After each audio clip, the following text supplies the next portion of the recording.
Sabay-sabay na sinira ng San Manuel Police Station kasama ang lokal na pamahalaan ng San Manuel ang mga nakumpiskang illegal muffler sa San Manuel, Pangasinan kaninang umaga. Pinagulungan ang mga ito sa pison upang tuluyang masira at hindi na ito mapapakinabangan. Umabot sa 63 maiingay na tambutsyo ang winasak. Ang mga ito nakumpiska ng pulisya simula January ngayong taon hanggang sa kasalukuyan. Ayon sa pulisya, mahigpit na ipinagbabawal sa lugar ang paggamit ng mga modified mufflers o maiingay na tambutsyo alinsunod sa umiiral na municipal ordinance ng bayan.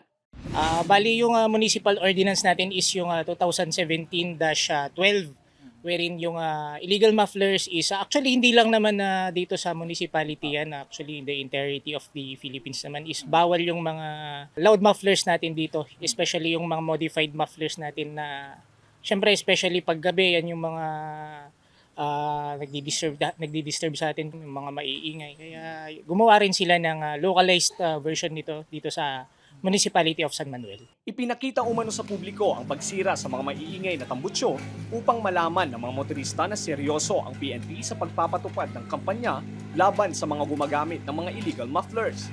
Muli namang nagpaalala ang pulisya sa mga motorista na sumunod sa batas trapiko at iwasan ang paggamit ng mga nakakabulahaw na tambutsyo upang makaiwas sa multa at pagkakakumpiska ng kanilang mga motorsiklo. Sa atin pong mga motorists na pupunta po dito sa San Manuel, existing po yung municipal ordinance natin na confiscation of illegal mufflers and to especially sa ating mga motorista to abide to the rules and regulations of the not only the municipality but the PNP as well.